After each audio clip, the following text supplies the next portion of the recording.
Hello everyone, this is ACI and today we will be doing a video on O-levels and IGCSE students. The subject is Pakistan Studies, paper 1, which is history.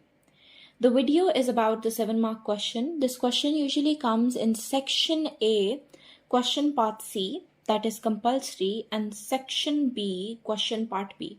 That's of course a choice question.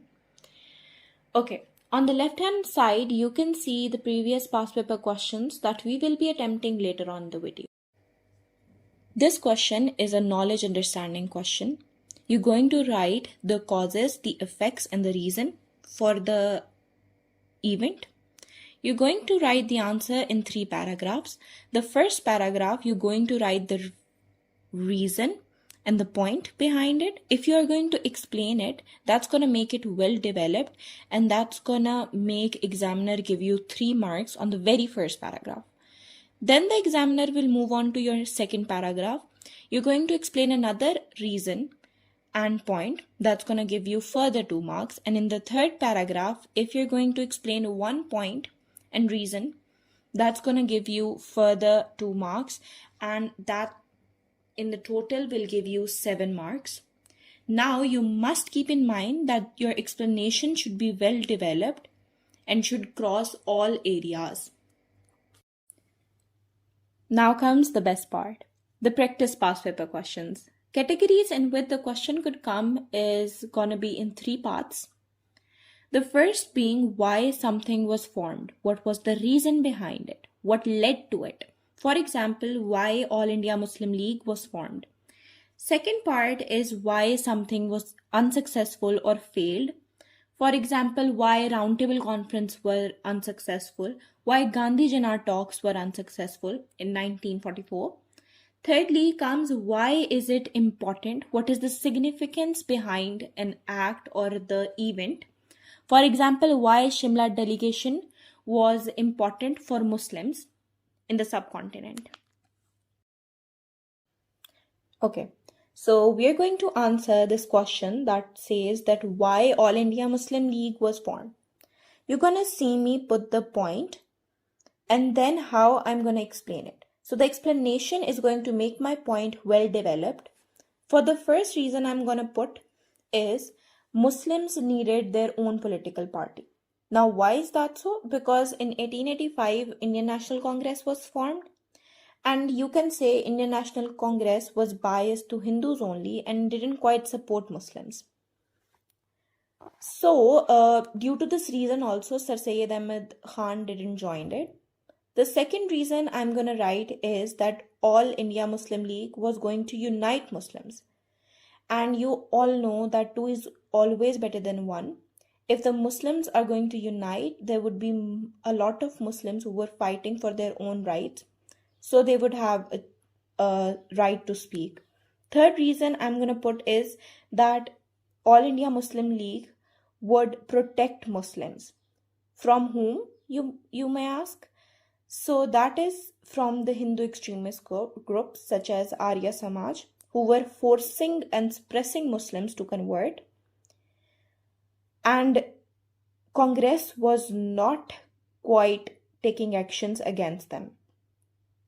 Fourth reason I'm going to explain, you're fine with 3 reasons, but the fourth reason I'm going to explain is that All India Muslim League would improve relations with the British.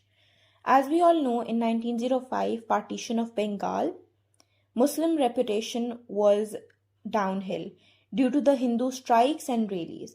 And if Muslims stand for their own, they're going to make their relationship good with the British in return. And they can ask favors from the British, which is later on described in the Shimla deputation as they all went there. Okay, so the next question is explain why Gandhi-Jinnah talks failed. So basically, Gandhi-Jinnah talks were held in 1944. Gandhi was fresh out of jail. Apparently, he fell ill. That's why he got out. From 9 to 27 September, they were having meetings on and off in Jinnah House, Bombay, just to have discussion on what to do next. However, it failed. Why, you may ask? That's because first point is that Gandhi wanted British out of India. Gandhi claimed to be the leader and the teacher of both Muslims and Hindus and all the minorities. However, Jinnah did not trust Gandhi at that point, such a diva, because why? Because he had a logic reason behind it. If the British would decline their influence in the subcontinent at that exact point, Gandhi have so much influence in the subcontinent that he would automatically become the next leader and Muslims would be suppressed again.